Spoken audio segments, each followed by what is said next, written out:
We're picking winners, and we are back for week number 2 after picking some winners in week number 1. We got Mangone to talk some DFS and some bets.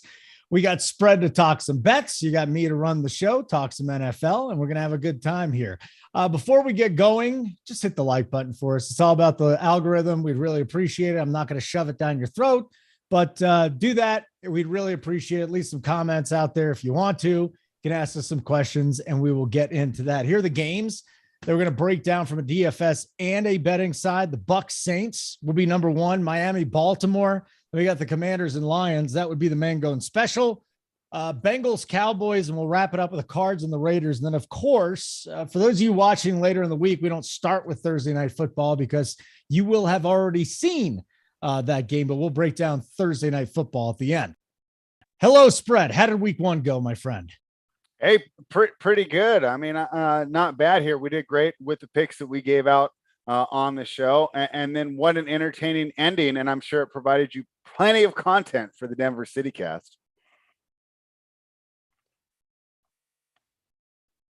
Did I lose you, Holden? I can't hear you now. I got you, buddy. Don't worry about it. I can't even imagine what it's like living in Denver on Tuesday morning.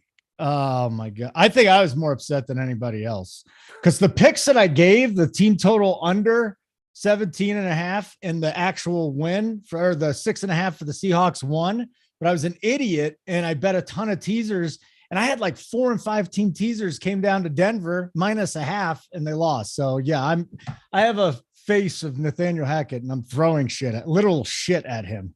I'm so upset at him, Spread. It's disgusting.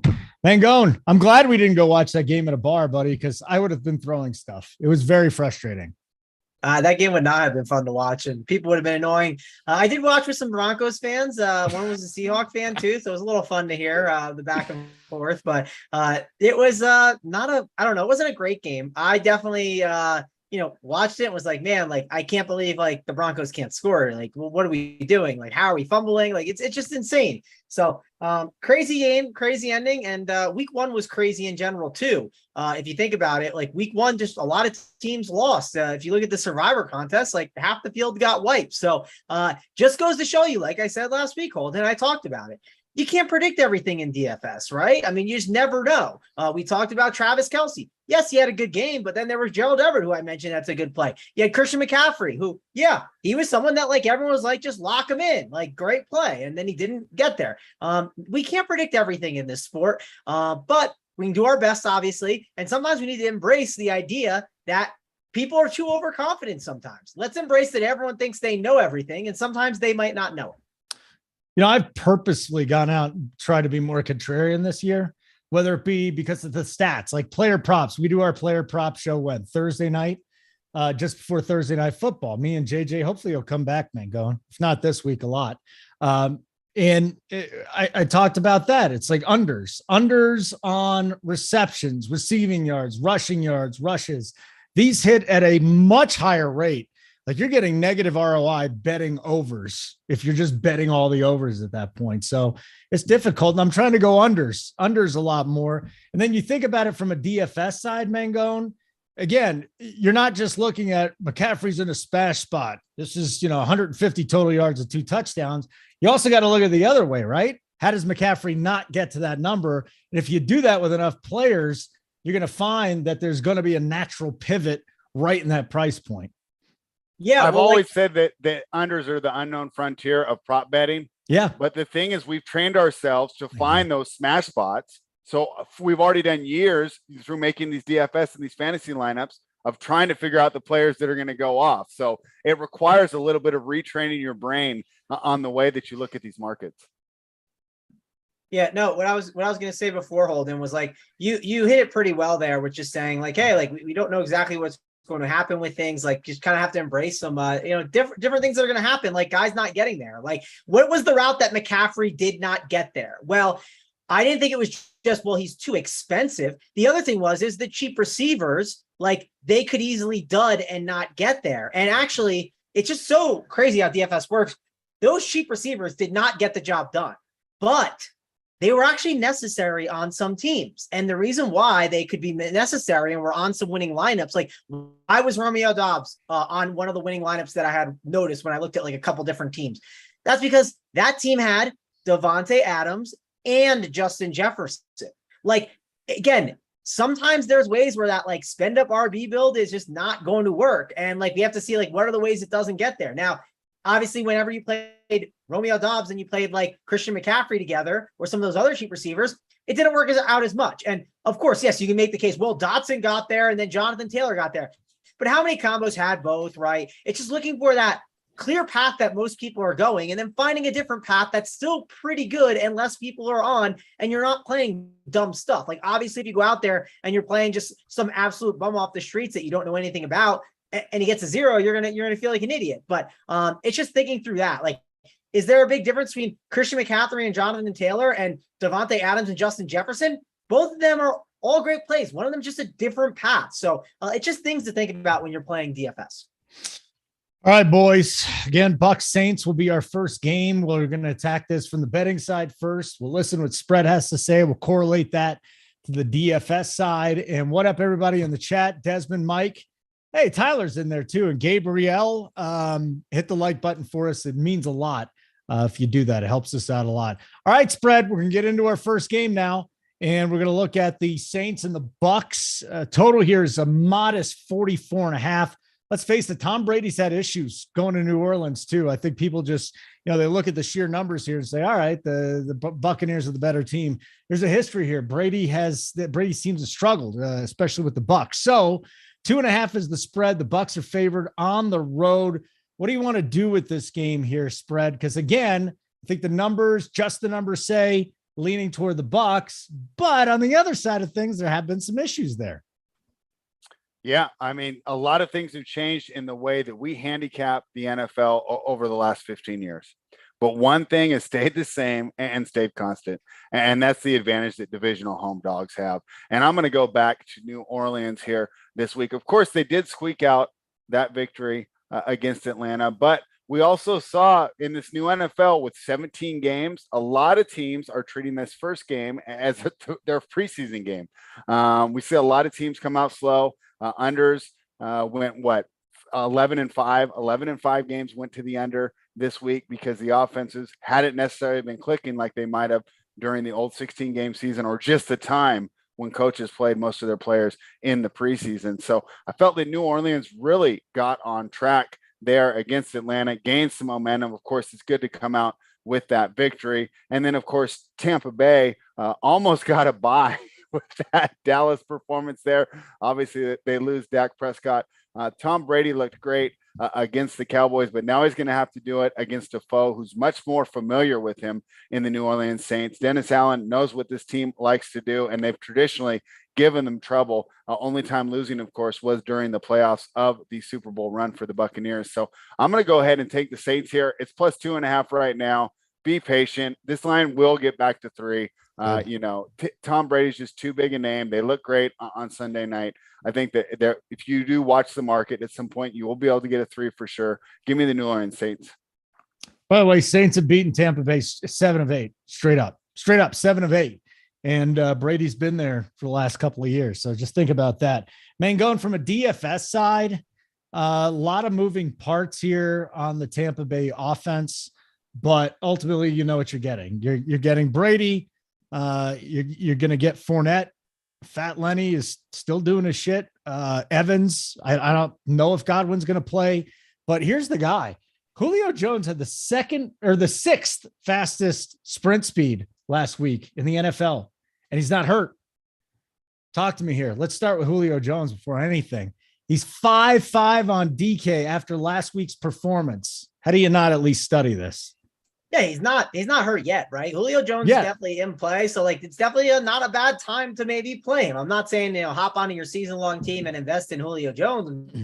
I don't think it's a bad idea. The one thing that's kind of nice about Brady too, is like, let's say like, Holden, if Brady is on the winning lineup this week, like let's say I guarantee he's on the winner for you.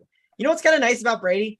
He's probably going to need 2 of his receivers more than likely to be on that winning team, because he's not going to go out there and run for 300, not even 300 yards, like 50 yards. And I'm just being ridiculous with the number I'm using. But one thing he will do is he can get those QB sneaks for a touchdown. That's fair. Like if you want to say, hey, there are routes where maybe he does have a ceiling. It's that rushing touchdown ceiling, I guess. But that's very rare for him to get like 2 in a game or something like that, where it would seem that you wouldn't need both his pass catchers. So that is one very encouraging thing when you play the Bucs.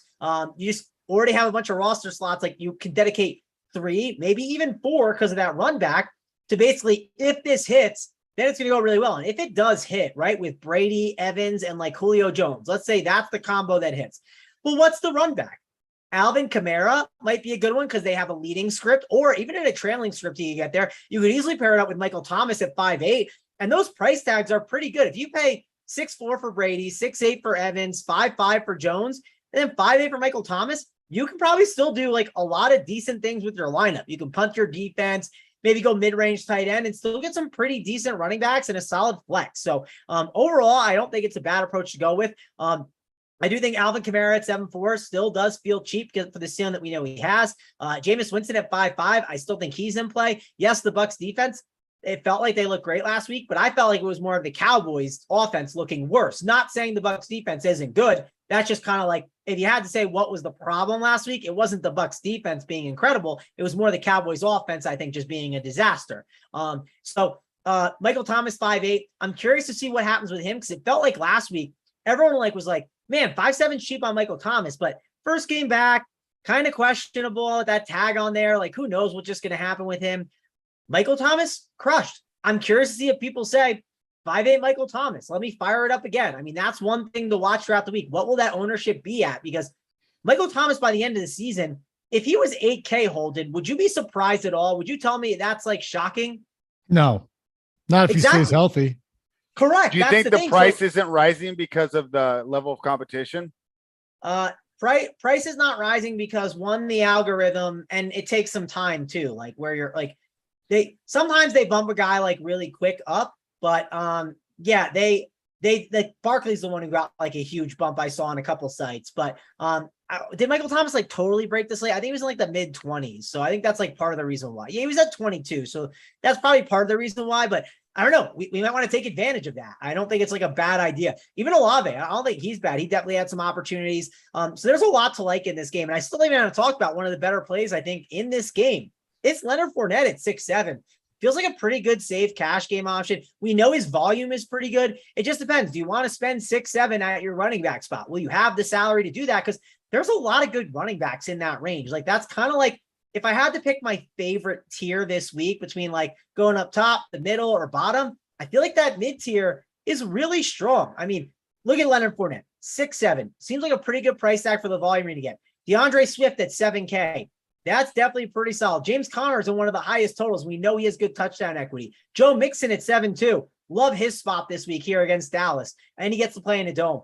I mean, Barkley, we saw what the volume was last week. I was a little uncertain on him. I'm okay to just say, listen, I'm not going to be too results oriented, but I'm not going to be biased and be like, okay, like, I don't think he's good. I think he's good, but I do worry about his health at times. And again, like Julio Jones, this is the time to start playing him, right? And then see what happens. I also wanted to take the wait and see approach more on that Giants team. But hey, I got some Barkley in tournaments. I didn't take him out of the optimizer. I left him in there and let the opto do its work. And I took stands in other spots. So I still got some Barkley exposure. I'm sure that's what I'll do here too, because I'm sure I'll have a decent projection. He'll be at 7-3. I like Joe Mixon more, but when you use an optimizer like SaberSim over here at Run Pure Sports, you don't always have to pull guys out. You can keep them in there and kind of see what happens and let the opto do some of the work itself.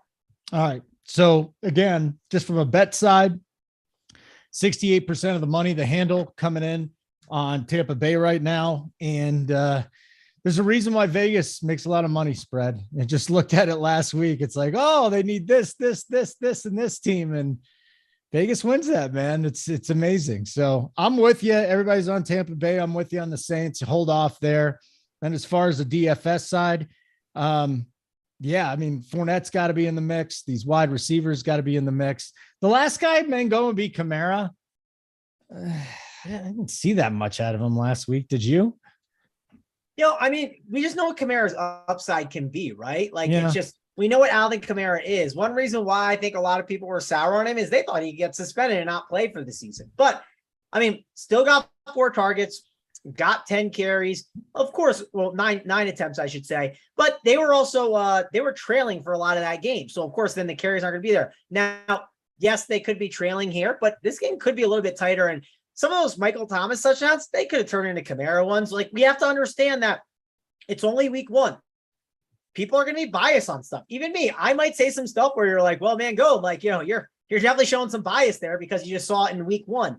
But we need to take advantage of that sometimes. You need to be like, okay, Alvin Kamara is definitely going to be a legit part of this offense. And if he had 7.6 DK points, and let's say people don't want to click on him, and he's got this questionable tag on him all week long, maybe his ownership gets really low. Maybe he's a really interesting option at 7.4K. Just like Barkley, look at him, 7.3K.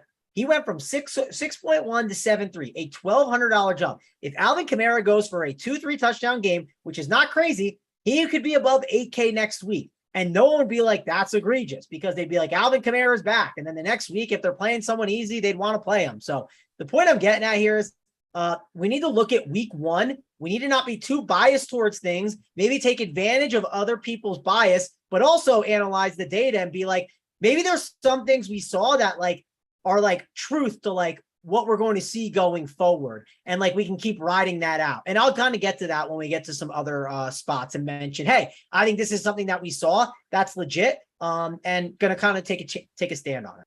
I think my favorite matchup of the week is going to be Mike Evans and Marshawn Lattimore. I don't remember which one of you I was working with last week. Oh, Kyle Pitts. And then you got me and you defended him, but whoever that wasn't one of you guys, was it? Take your Kyle Pitts and shove it. It was Lattimore played a lot on him. Not the whole game, but I think now with Evans, and Evans had that big blow up game the last time. I don't know if I'm going to be on Mike Evans this week, Mangone. I mean, if you're game stacking, you have to, right? But Mike Evans, he's a great play. Like, definitely don't. He's also matchup proof. Like, let's be honest. Like, it doesn't matchups. And we stress about all these matchups, right? Like, let's go back to last week. Here's a great example. Oh, Justin Jefferson against the Packers D and Jair, right? Like, I mean, wait. Well, he's going to torch them because of the situation that they're set up in. Also, we had Stephon Diggs. What did he do to Jalen Ramsey? I mean, he absolutely just tore him apart. So I think overall, like, we overvalue wide receiver cornerback matchups way too much. You know what matters more? The ownership. That's what matters more. The projection, the situation they're in. Like, are they in a dome? Like, would have you played Justin Jefferson against the Packers if it was snowing at like 25 degrees and like the wind's blowing 25 miles an hour? Probably not. Yes, he'd have lower ownership at that point, and maybe he wouldn't have been as successful, but those are things that we need to be thinking about that matter more than wide receiver cornerback matchups. Unless for some reason there's a spot where you just like know for sure that this is like something's going to happen. Like, let's say you really think there's going to be doubled over the top and the guy's not going to be locked down. But listen, if you think that that's the case and like ownership is going to be high on it, then maybe there's willing to take a chance on it. Or like, if ownership's low, let's say everyone is saying Tyreek Hill, there's no way I can play him this week because he's going to be triple teamed all week long. But Tyreek Hill is 1%. You can have your triple team, whatever you're going to think is going to happen. And I'll take my 1% Tyreek Hill and take a chance at it. All right. Like button would be great. We're sitting here at 74 watching. When it's all said and done, we'll be well over 1,000. Hit the like button. Just get our algorithm up. That's the only reason why we ask you. And I try not to shove it down your throats. Also, you can subscribe to our channel, little red button, bottom right-hand corner. We got to 10K with the subscribers, and now we're on to 11,000. So let's get there. And last but not least, go to runpuresports.com right now. We had a monster week 1. I'll say it one more time. Actually, I'll say it tonight because I'm doing baseball with Hoop, but thanks to Hoop for getting me on Mahomes. I was kind of like, do I want to go Mahomes? It's going to be tough. And he sold me on Mahomes and a couple other plays from that game. So very profitable week number 1. Let's get into our second game now, which will be Miami and Baltimore. If I remember correctly, this is just from my memory though, Lamar Jackson really didn't run that much in week 1. I think he's going to be under quite a bit of pressure here, spread, when it comes down to it with Miami. Line on this game, excuse me. What do we got on the line in this game? Here it is, 3.5 road dogs from the Dolphins, and 44.5 is the total. So again, kind of a modest total in this game spread. It's a game I'm uncomfortable betting right now. Can you help me out here? Yeah, I mean, Miami got a great win over New England, but there's only one reason we don't consider New England to be one of the worst teams in the league, right? The roster is not good. The only reason is Bill Belichick. Is it safe to say? I mean, the guy's what, in his 70s? I mean, people lose it in their 70s. We've seen that with the current state of politics in America, right? I mean, he decided he wanted to bring in Matt Patricia and Joe Judge to be the offensive coordinator, right? That was a sign. Maybe, we're getting a little too stubborn, a little too old. I'm just only going to do it my way. So yes, they got a great win over New England. Now we find out what it really means when they head to Baltimore to take on the Ravens. First of all, they're not going to have the home field advantage. It was absolutely hot in Miami, 97 degrees with the humidity. It was over 103, plus they're out there in pads. Going to be a little bit different situation with Baltimore at home. Baltimore took care of business against the New York Jets. Whoop-de-doo. That doesn't mean anything. As bad as I think the Patriots are, the Jets are still worse. But we did see some things there towards the end of the game there with Lamar Jackson finally getting some chemistry with these receivers, particularly Duvernay. So I like the Ravens to keep it rolling. We know these Ravens are bullies, and I know that Miami is feeling good after their week 1 win. But now we find out, how much does it really mean to beat the 2022 Patriots at home? I'm saying it's not too much. Give me the Ravens -3.5. Ooh, just straight up 3.5 right out of the gate here with spread. There's a lot of conviction there, Mangone. I liked Lamar last week. Didn't really pay off last week, Mangone, but we got Lamar. We got Tua to Tyreek and Jalen Waddle. I think Edmonds has a better matchup this week as well. Maybe a little bit better matchup, I should say. And then Bateman and Duvernay with a couple of big catches there for Jackson. So there's a lot of different ways to go if you want to target. First of all, what do you think of the game, Mangone? And second of all, who would you want from this one? Yeah, before we get into DFS, let me hit spread with a not so fast, my friend. Oh, Miami okay. plus 3.5 is a side that I like. I already bet my boy Snyder on it. Me and Snyder got some giblets on that already right now.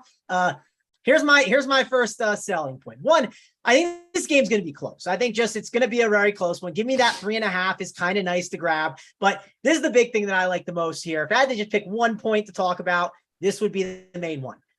Jackson, when he was blitzed for 2021 to 2022. According to Pro Football Focus, passing grade 53.0, 34th among 39 qualified quarterbacks. Big time throw rate 2.7%. That's number 29. Turnover worthy play rate 2.7%. Number 18. Yards per attempt 25 at 6.8. Adjusted completion rate 72%. Number 21. Quarterback rating 77.8. That's number 30. Lamar Jackson has not been good against the blitz. What does Miami do? They blitz the most in the league. This is a spot where I am not loving it. I do think that the Ravens have a good defense. I talked with Snyder a little bit about this. He loves that Ravens defense, and I agree. I think this Miami defense is great too. I think you're going to see a really tight and close game. I'm sure Tua is going to have some struggles as well, but I'm going to bet on the coaching in Miami and then being able to scheme open plays, find ways to get them open, find ways to make sure Tua is not put in bad situations. So overall, I'm on this Miami side. I think that DFS wise, you could play Lamar Jackson. I think he's fine. I do have some fears of hey, you only had 6 rushing attempts last week. I'm also going to say, hey, I'm not going to be biased because I saw 1 week. I don't know what's going to happen this week. If he ran for 15 times, it would not surprise me, but it is a little bit in the back of my mind, especially that contract stuff all looming. So, but my key takeaway is I just think I'm betting on the Miami coaching.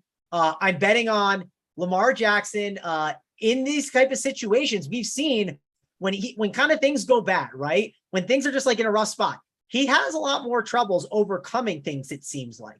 And I think overall, this Miami defense is legit. I think this Miami team is legit. And I like betting on good coaching. One mistake I felt like I made, I forget which team it was. I was on one team this week and I was like, man, I kind of feel like I bet on a bad coach. And that was a bad idea there in that spot because I noticed some errors throughout the game. So overall, I like to stress those things. I think it's very important. And I think you might see a little bit of the coaching edge go towards the Dolphins this week and some of Lamar's deficiencies be shown. I mean, we've seen it before in the past, and this is just a spot where everything aligns for me where Lamar could have some problems. Travis, I great stats on Lamar. I love that stuff. And you would have a good point there. The coaching is where you lost me here. Yeah. We're going to take a guy in his second career game. This defense did well against probably the most inept offense when you just look at the rosters. I mean, oh, wow. They shut down Jacoby Myers and Nelson Aguilar. Great job, gentlemen. Let's see how they look without Brian Flores now on defense, going against an actual reasonable scheme and not a team that has Matt Patricia there as their offensive coordinator. Jim Harbaugh is still, to me, way better than Mike McDaniels. So to me, if you win this bet, I don't think it'll be coaching. I think it'll be talent. I think it'll be that you just can't match up with Tyreek Hill. Jalen Waddle, right? It might be the best number 2 in the league, the way that we're looking at things now, and they just have too much talent on the offensive end. But coaching, man, go. All right, let's see if you'll bite on this. I didn't make a wager with my friend back in the day, but we basically talked about this a while ago. This is like, I'm trying to think of what the year was. It was maybe like, I don't know. It was probably 5 years ago or so. It was when McVay first became the Rams coach. And I was like a big believer in McVay. And I'll admit, McVay is not as sharp as I thought. I think he's pretty good, but I basically said McVay over Belichick, right? And he'll win a Super Bowl before him, in the next however many years. I bet you McDaniels wins before Harbaugh spread. I'm a more believer in him as a coach. I think he's okay. I'll make that bet because you still have Tua on your team. That's fine. But you know what? Tua will be shipped out of town in a couple of years or so. When they realize they're missing one piece away, they'll get a big quarterback, and I'll be in a better position than you. So we'll do a lunch bet on it. Spread. I have the coach. I have obviously McDaniels. You have Harbaugh. When they're on their same teams, if for some reason they leave their teams, maybe we can reevaluate it. But this will be a many years bet, I'm sure, that goes on. But I think I have the better coach, and I get it. I understand people are going to take Harbaugh over him, but I think he's a real sharp guy. I like betting on these younger coaches, and I'm going with him. And again, I think Harbaugh's fine. I think he's a good coach. Nothing wrong against him. I'm not knocking him, but I just like my situation. I mean, he won a Super Bowl with Joe Flacco. Well, you gotta give him some credit there. Was that during the? Actually, I'm trying to think. That was. Hey guys, come on! Let me just jump in here. But I'm going to be the decider. There's no way in hell that a guy that's coached one game has the advantage over Harbaugh. All right, we'll see. Again, I'm betting on a guy in the future. It's what I'm doing. I'm betting on. Right, we all bet in the future. We're breaking down week 2 right now. I wish we could break down. I'm telling you guys, I think I'm high on this coach, and I want to bet on him throughout the season. I want to bet on him. I want to be ahead of the curve on him. I wish I had spots where he's in of course, a game on the road against Baltimore DFS wise. It's not a spot that I'm absolutely in love with. I mean, there's other games in the slate that I like, but man, you put this team in a dome, man. I mean, they didn't necessarily break the slate at home against the New England roster, which is probably 1/3 as good as what Baltimore's putting out there. Yeah, because they didn't have to. New England didn't put any pressure on them. They were up the whole game. There was no pressure put on by New England. You get them in a shootout game, it's going to be lit, spread. I know you don't know that term, but the kids say that. All right, here's the deal. Here's the deal. Sha, both of you. We're going to get to the next game in a second. We have spent a lot of time on just 2 games so far. That's fine. We'll be nice and thorough. Commanders Lions is next, the Mangone special. But first, like button would be great. We'd appreciate it. We get a lot of people watching this by the end of the week. Even if you're watching on tape delay, do it. We'd really appreciate it. Second of all, runpuresports.com. What do we got going on? Well, just for the NFL. Okay. This is what helped me last week. We got so many guys that are amazing at this. Hoop just hit for another 50K in baseball last night. Anyways, like I said, Hoop got me on Mahomes. I know it's like, oh, why wouldn't you consider Mahomes? How many of you played Mahomes last week? It's my highest exposure because of him. So he puts his core up there. Tony, Big T, puts his core up there. And not only that, you also get a player pool. You know, every single player that's in Big T's pool. JSU has that too. Mangone, 3 max. We got cash players all up and down. Mangone, Hoop, Title, all these dudes. Best team in the world. Let's throw AP in there. It's amazing. The bet side. If you're already a DFS member, you want to check out the bet side. I know it's getting legal in a lot of places. All you got to do is get the promo code GETBETS. But we got our cores. We come up with playbooks, breaking down every single position. Got the optimizer with SaberSim. There is so much that we offer here at Run Pure Sports. You know, even if you just want to try it out for a month, I can't recommend it enough. Next game we're getting into, Mangone. I gave you the list. You're like, I gotta have this Lions Commanders game. And I'm just wondering, every Lions game, are we going to be targeting those games? It's the Lions 2-point favorites at home. 48.5 is the total outside of Chargers and Chiefs, which is not on the slate. I'm just looking here. This is the highest total. No, Arizona and the Raiders would be this. So this is the second highest total on the slate, Mangone. What do you got for Commanders and Lions in Detroit? Oh yeah, this is a great game. So what did the total get to, Holden, now? Because it opened at 48.5. Okay, it opened at 46.5. Then I saw it get to 49.5. Now it adjusted back down to 48.5. Interesting. I do want to watch this movement all week long. I think it's very interesting. Like I said, that 3-point movement, I was like, wow, is that going to keep going, or how's it going to adjust? I figured it's going to go back down a little. And I was wondering if it makes a late push to 50. I'm curious if that's what happens on Sunday. We'll have to see. But this is a great DFS game. I'll leave all the betting stuff to spread. I won't be saying I'll take, Ron Rivera over Dan Campbell or say. I would actually do that. I would do that. That'd be a good arm wrestling match. They both suck. Yeah. Well, one thing I'll give Dan Campbell, he's a guy that, probably a good players coach, right? Like a guy that if you have a smart, like X's and O's guys, the coordinator, and you have Dan Campbell just yelling at me to say I want it more or something, I'm in. Like that'll help me out for sure. But Carson Wentz and Jared Goff, let's start there. People are going to say this week, oh, this is the game that everyone's on, blah, blah, blah, blah. Now, sure, let's say that you think that game is a chalky game this week. If you think it's chalky, go on to SaberSim, go on to whatever site you use. Maybe you don't use this site, and look at the projected ownership. Look at Goff and Wentz.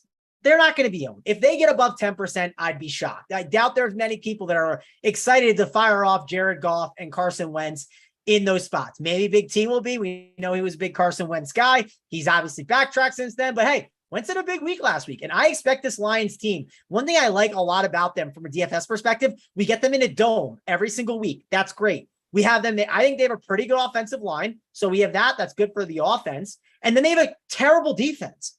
That is a recipe for DFS success. Holden, if the Lions are on the slate, I'm going to want to probably talk about them a lot of the time. I mean, It just seems like a pretty good spot. Another reason why it's great, Jared Goff, what does he do? He does not throw downfield. So he throws all these dump offs. What does that result in? Points per reception. On DraftKings, we like those. Those are good. You get a 1-yard catch, you get 1.1 points, and it adds up in the long haul. Like it really does. It creates a really nice floor for you. And then when you break that touchdown, that's when the ceiling just gets absolutely unlocked. St. Brown saw some really good targets. DeAndre Swift was great. And yes, Jamal Williams did get most of that goal line work, but you're going to see that flop back and forth. I think they're all really good plays. DJ Chark saw like a way higher, volume of, I'm blanking on the word for it, but volume of targets. I don't know why I was blanking on the word targets, but he saw a huge volume of targets that was pretty surprising. I think it was between like 8 or 10, which I was pretty surprised about. Obviously, you have Josh Reynolds, who could be an option as a deep threat. Like there's so many ways that you can go on the Lions that you can make this stack unique. Also, if you look at the Commanders here, well, Antonio Gibson looked great last week, 6.2K. Think he's definitely in the conversation as a running back to consider. Terry McLaurin only saw 4 targets, but we know what he can do. And this game is in a dome. I think he's in play. Dotson, we saw him get the 2 touchdowns. He was on the field a ton. Have to like that. But the last guy I really want to talk about the receiver spot is Samuel. Samuel saw, I believe he's on only 71% of the snaps, which is less than Dotson and McLaurin. So you can make the argument there's room for him to gain more snaps. And on top of that, he had 11 targets, which, yes, you can make the argument the other way.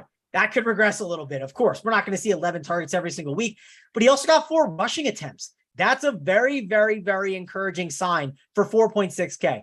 Absolutely love Curtis Samuel this week. And then at the tight end spot, I didn't talk about these guys, but TJ Hockenson, Logan Thomas, like these are 2 guys that could easily be on the winning lineup and have good games. And this is the thing I like about this game. People will say, oh, it's chalky, but this is not the Green Bay Packers playing against like the Vikings last year, where if this game interacted and went off, you knew, okay, where's the production coming? Coming from Devontae Adams, or it's coming from Aaron Jones. That you just knew that was happening. So you couldn't make any pivots. It was hard to be like, let me play Robert Tonyan, like as a pivot.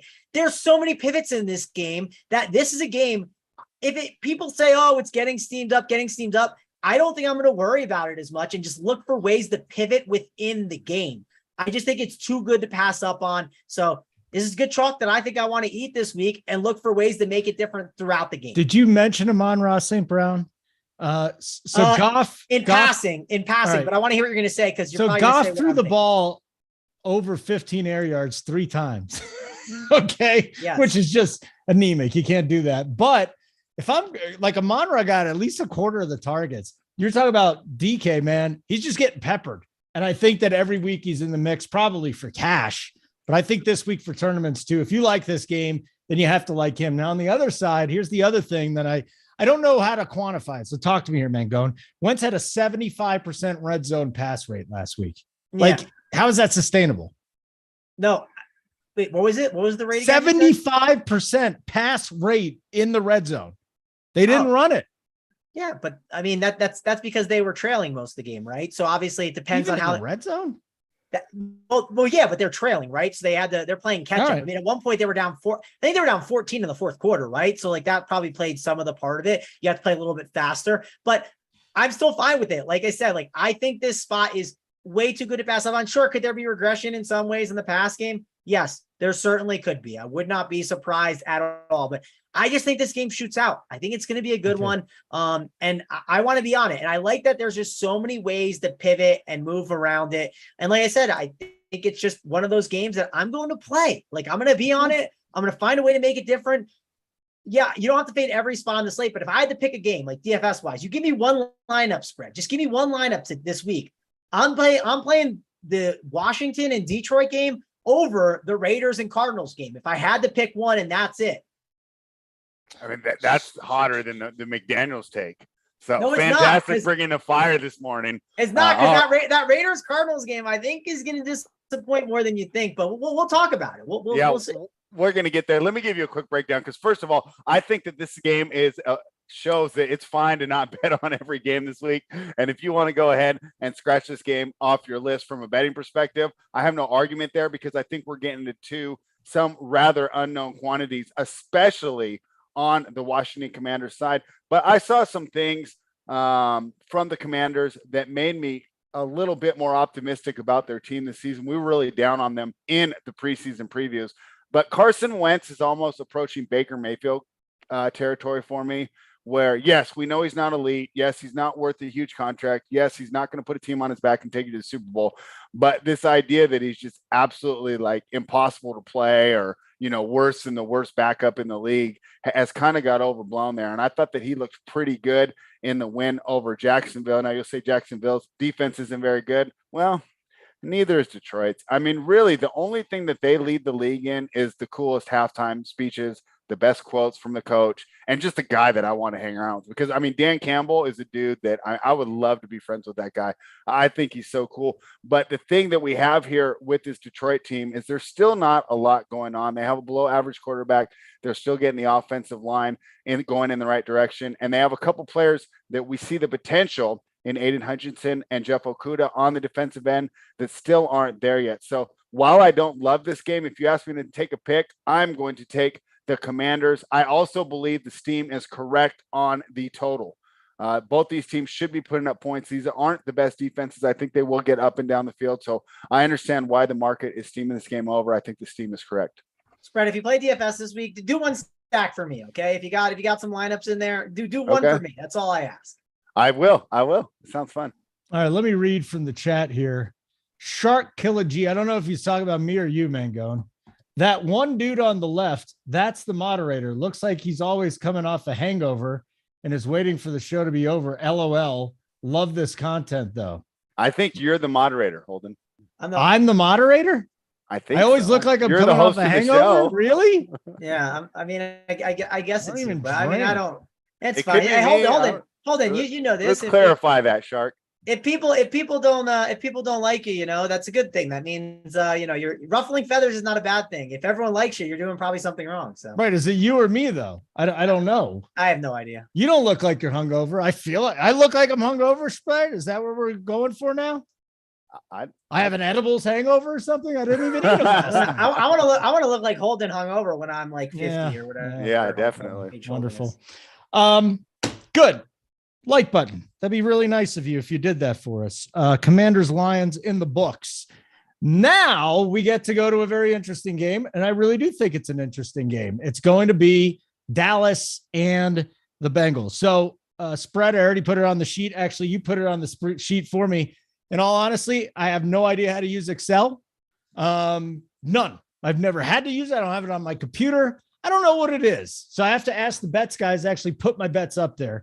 I'm going to another under this week spread, under 17.5 for the Cowboys. We're seeing it at 16.5 now. You can still find a 17.5 around 120, 125, minus 120, 125. So Cooper Rush, that offense looked like a debacle week one anyways. And on the other side, you got the Bengals, and Joe Mixon's healthy, and defensively, I mean, they got lucky with a lot of missed kicks last week, but they got some pressure. So talk to me here. Bengals and Cowboys, I can't imagine there's going to be a lot of money coming in on the over in this game unless it just gets way down. That's at 41 right now. So one of the lower total spread. Cowboys 8-point dogs at home. 8-point dog. Just that number makes me want to back the Bengals. And then I remember it's Cooper Rush. Yeah, I mean, it's tough here with your bet, the 17.5. I do think it's a good bet. The concern, of course, is that Tampa Bay is one of the best defenses in the NFL, and they'll have a little easier task here going against this Bengals defense. Let's just be honest, the Bengals defense did great in the second half last year, but they weren't always the best in the first half. Will this also help the game plan a bit? Maybe we should be running the ball a little more if we are the Cowboys. And of course, having the backup quarterback should get them to use their two-headed monster at running back even more. But at the same time, every time you try to make a case for the Cowboys here or the Cowboys over on the team total, it really feels like you got to really get contrarian, put a lot of pieces together, and it's really tough to make. And I'll tell you what, if the Bengals would have beaten the Steelers, I think it would have been easier here.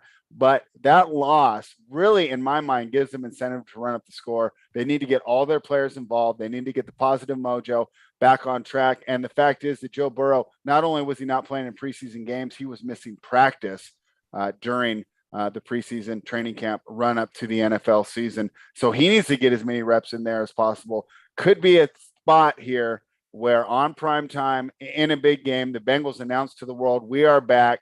Yes, we had a tough loss, but I talked about it last week. Situationally, that was a terrible spot for the Cincinnati Bengals. Going against the Pittsburgh Steelers, my favorite coach of all time, Mike Tomlin, in there. He knows how this team works. They always do well as a divisional opponent. Now, you know, they go to a different conference. They're going to be on TV in Jerry World. They know it'll be probably the most viewed game of the afternoon, evening slate, depending on where you live. So as much as I'd like to be contrarian here, Holden, I think the Bengals are going to be the right side. Yeah, I'm just going to stay away from it because I don't like 8-point favorites on the road. But boy, more than anything, I just think this Dallas offense is going to be a shit show. It's bad, man. So talk to me here, Mangone. Anybody from Dallas that you would consider this week? Because I love CeeDee Lamb. I think his value just takes such a hit now. Maybe Zeke and Pollard. And then on the other side, Jamar Chase was the forgotten wide receiver last week. It was Devontae Adams. It was Justin Jefferson. Well, guess what? Jamar Chase pretty goddamn good too. How you want to break this down? Yeah, I mean, we know T. Higgins is dealing with that concussion, so kind of have to watch for that. I'm assuming he doesn't play, but you never know. It's just Higgins yeah. Actually, he got. I don't want to say it's a thumbs up, but he's trended in the right direction. Is what? Okay, saying. That's interesting because I mean it's a concussion, obviously. So like, it's not like they can be like, oh, well, let's save you 1 week. It's like it's just Correct. a concussion. You pass the protocol, you're good. It's not like it's like a sprained thumb or something, and it's an easy win or something. But yeah, let me read to you real quick. I'll just tell you exactly. Yeah. T. Higgins participating in individual drills today. Hasn't been cleared, but he's making good progress. All right, that's good to hear. I will say this game, though, it's definitely one to look at. Chase, I think, could have a great game. I don't mind playing like Burrow and Chase and Mixon and just being like, let me soak up like most of the Cincinnati scoring. And like, they might pour this thing on this week. I mean, we get this game in a dome. It's also one of those weeks. Look at all the totals, right? Not a lot of high scoring spots, not a lot of spots you're like dying to get exposure to where, man, like maybe just grabbing that game is not the worst idea. Like if you did a Burrow, Mixon, and Chase, that'll give you a nice floor ceiling combination that you'll feel pretty good about. Yes, you obviously have to find some salary plays from there, but it's definitely not a bad route to go with. I really like Joe Mixon, though. I knew he'd be a little more involved this year, it seemed like, and it seems like it's correct. He ran, I think, on like the routes that he ran, it was like 10% higher than last season in the routes that he ran for the first game. He had only one game, but it's an encouraging sign. We know we heard, their coaching staff talk about how, the Samaje Perine thing, like we made some mistakes on that. We need to get Joe Mixon more involved instead. So, love this game. I'm not really looking to play too much Dallas. I could understand a CeeDee Lamb run back if you really wanted to, but doesn't feel like the best use of your salary. I'm more just on the camp of Joe Mixon's my favorite play in this game. Don't mind a Burrow and a Chase stack if you would like to. One other guy we should probably mention that I just kind of thought about here off the top of my head. I want to see what his price tag is. What is Hurst's price tag? Because I could see Hurst being like more involved in this team and like going for 2 touchdown games sometimes that like you just wouldn't be shocked. Like out of nowhere, he just goes for 2 touchdowns. Hayden Hurst is 3,600 on DK. And last week he had 8 targets, man. That's what I'm saying. Like it's, if you want a cheap tight end and let's say you are playing the Burrow with Chase, pair it up with Hayden Hurst isn't the worst idea. I mean, I don't hate it. So, Hayden Hurst is someone I'll be looking at in future weeks, right? If we talk about the Bengals, make sure we at least look at him and make sure we consider it, because when you pair a quarterback with that cheap tight end and that tight end gets that touchdown, that correlation's nice. It's great when you can have it all correlated up together and you don't have to play that guessing game. It's the worst when you just take a one-off tight end. It's nice when you kind of have it with your quarterback. And if that quarterback hits the ceiling game, there's more likelihood that your tight end grabs that one, especially if it's a cheapie. Holden, a follow-up on your T. Higgins report, just checking here. He passed concussion protocol. They asked him who has a coaching advantage, Harbaugh or McDaniel. He answered Harbaugh. Oh, you stop it. Hold on. Was the T. Higgins thing for real or were you busted? Was that not real? Was that real? He did practice with the team today. I don't know if that was the exact question. But he didn't pass protocol. That was good spread. I'll give you that one. That we'll tip our cap to you. By the way, Mike Evans has a minor calf strain. So just everybody on the freaking Bucks has got something wrong with him. Anything minor is major with Mike Evans too. I'm with you, spread. I'm probably going to wait till Sunday and just back the Saints. I'm hoping it gets up to 3.5. It'll probably be 3. I don't think it'll get to 3.5. That would be a gift. I'm hoping. If it does, it'll be there for like 5 minutes top. Good. Then it'll be bounce 3. Back. Yeah. Yeah, it'll be 3.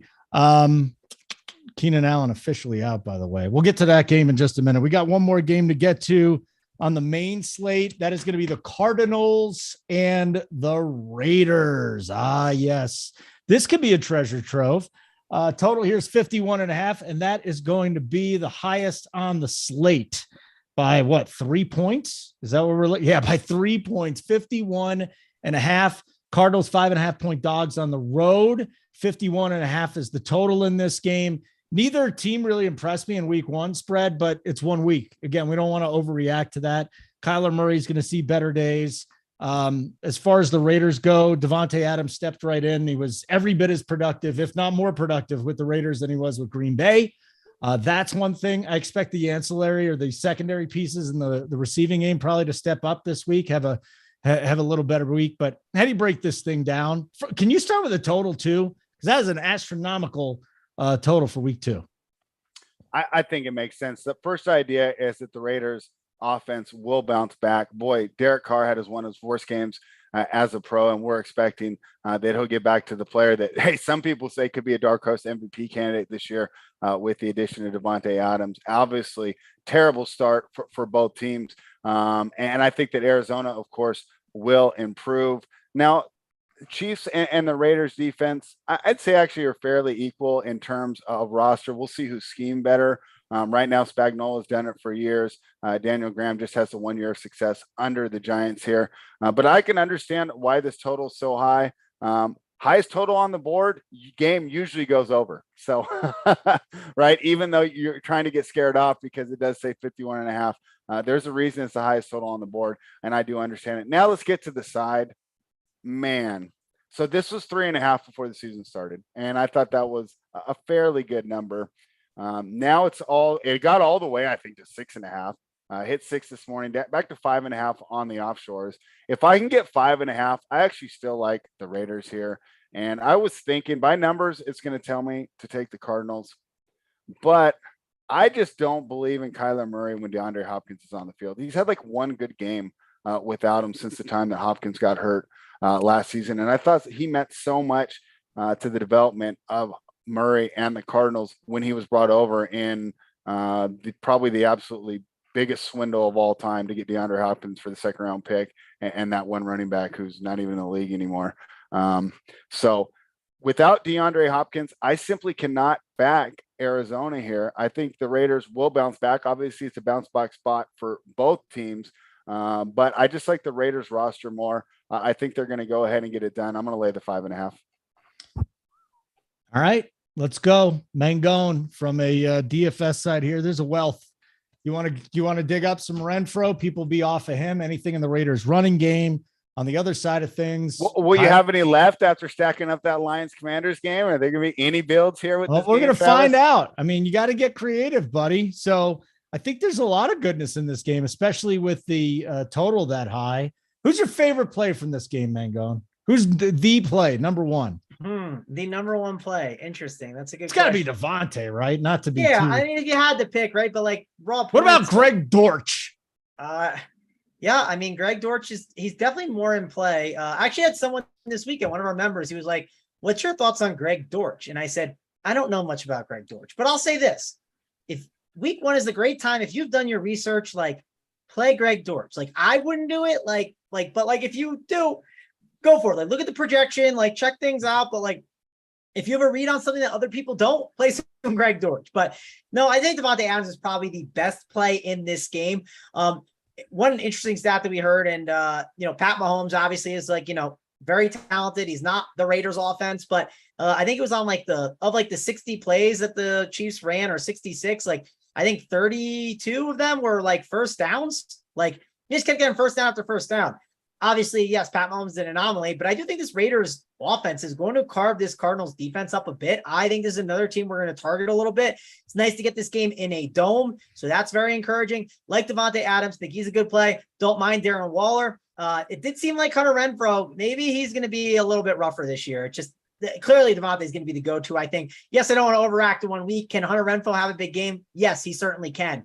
Another thing to mention is, let's say you do think this Raiders team is going to be high owned on the offensive side. Well, it's going to be high owned in the pass game. What about Josh Jacobs? I understand Josh Jacobs was not involved in the pass game last week, but it was week one. What was happening all game, Holden? I know you're shaking your head. No. I'm not shaking my head. I'm breathing uncomfortably. Because anytime you say that guy, Josh Jacobs, I'm like, oh, how am I going to play him? Well, here's the thing. They were losing all last week. So, of course, he wasn't in the passing situations.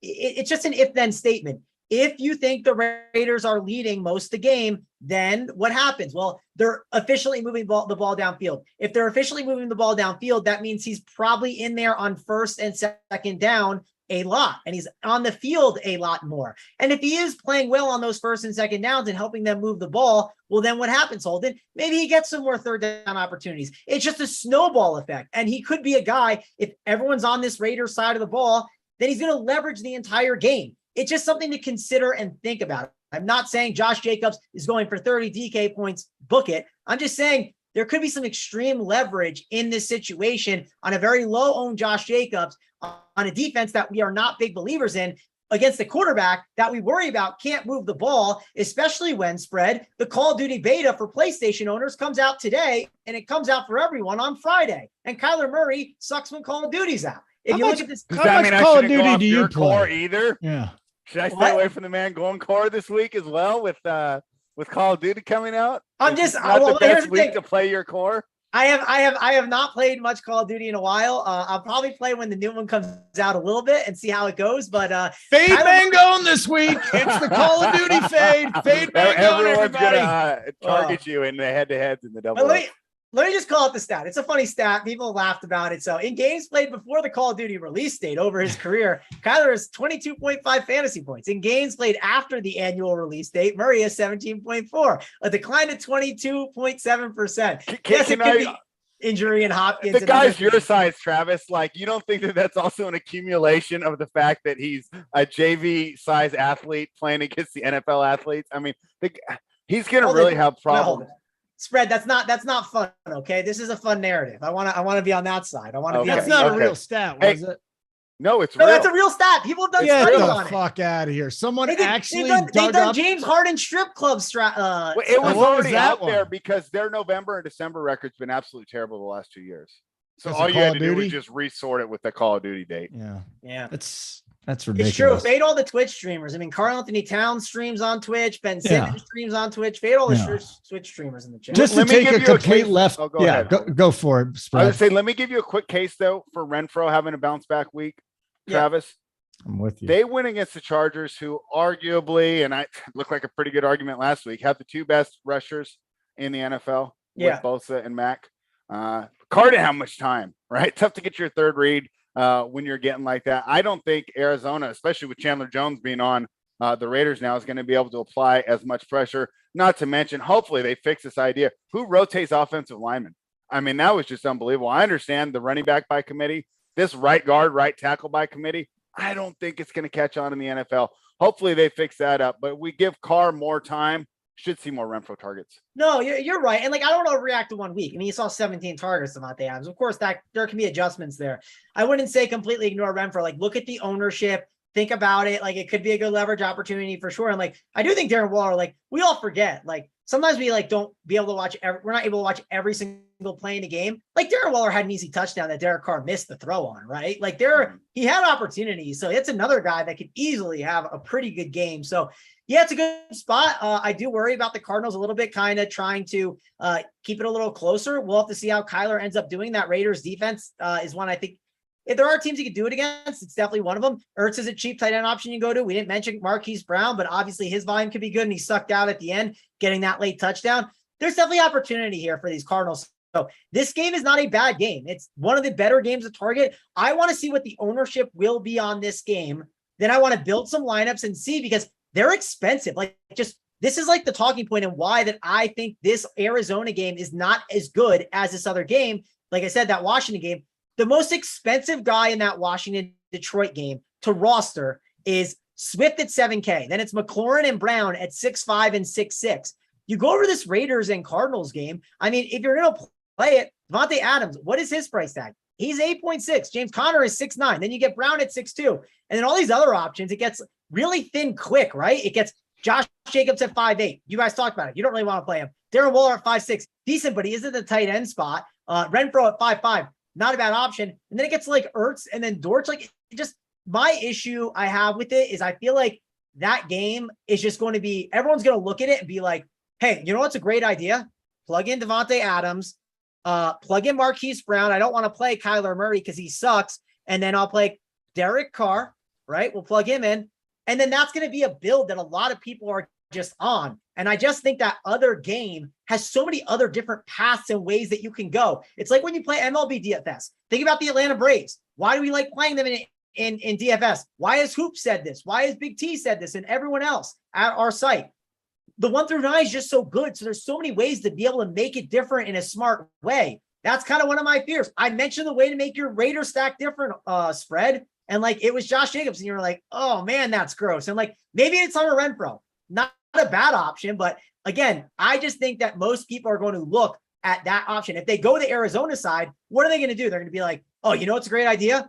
Run back Devontae Adams, because he's just an absolute stud. So I just think there's more ways to make that other game different. There's 2 games on this slate that I think are the go-to games.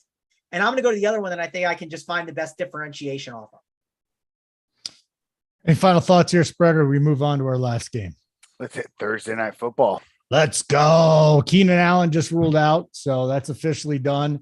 People are going to gravitate to DeAndre Carter. Well, I'm going right back to Josh Palmer. Carter had just 4 targets last week, but I'm telling you, that's what's going to happen here, boys. We got a nice, healthy total of 54.5. I saw Action Network earlier today. Totals of 54.5 or more on Thursday Night Football. 7-0 to the under spread by almost 14 points in those 7 games. Totals 54.5. Chargers 4-point dogs on the road. What do you got here, buddy? Well, first of all, this complaint is probably for the old guy pod that we're going to do later today. Yeah. Holden, but they shouldn't be playing these games on 3 days rest. And I think that's why a lot of these games are going under. It's not the proper preparation time. And I think it's easier to prepare a defense than an offense. So that's why I think that under trend exists. And I think you have a good chance going to 8-0 this week. I definitely am liking the under in this game. And boy, so Tyler and I talked about this game yesterday. and the game was sitting at 4. And I said, you think we should, should we jump in now? I don't think the Chiefs will take too much money. The Chargers are the exciting team. They're flashy. Bosa, Mac, Herbert, everyone loves this team. They're going to take some money, and hopefully they do. I still like Kansas City regardless, but I would like to have this earlier number. So we saw some things with the Chargers against the Raiders at home. Now they have to go to Kansas City, which is a much tougher place to play. Regardless, they're back outside. And boy, Mahomes did everything that I kind of predicted when we talked about his season this year, on the fact that he's going to absorb this loss of Tyreek Hill and become a better quarterback by spreading the ball around. What does that do? It makes it harder for opposing defensive coordinators to set up game plans. If you just stop Tyreek Hill and Kelsey, you got a pretty good chance. It's pretty easy. Now they got 5 different guys that they have to go through. He's going through his progressions like a maniac. He did an excellent job this summer. And I think the fact that not only hearing the media say it, but then Tyreek Hill coming out and kind of goading him too, if he wasn't already focused, gave him a little bit more. He did everything he needed to do to become a more well-rounded quarterback. I love this Chiefs offense here. I think they're going to do great against the Chargers defense, which I do rank higher than the Chiefs defense. But this isn't 1989, Holden. Doesn't matter anymore. Give me the better offense. Give me the Kansas City Chiefs. All right, Chiefs and under. Yes, I like the under. All right, very good. Mangone, DFS side, no Keenan Allen. What kind of bump, if any, do you give to Palmer?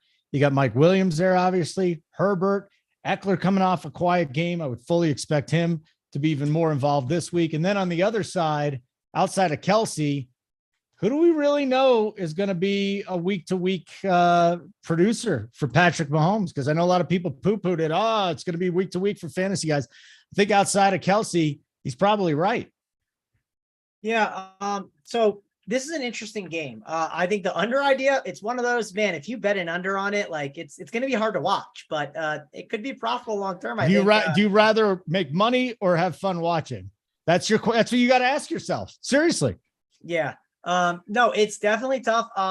So Austin Eckler is going to be a bet that I like in this game, Holden. We cleaned up our, I should say, I'm not going to say we, I know we all did pretty good here at Ron Pure, Holden. I did. I went 1 and 2 on my props. I know you're going to do that. I didn't want to make you say it yourself, but I'm just, the prop sheet did well though.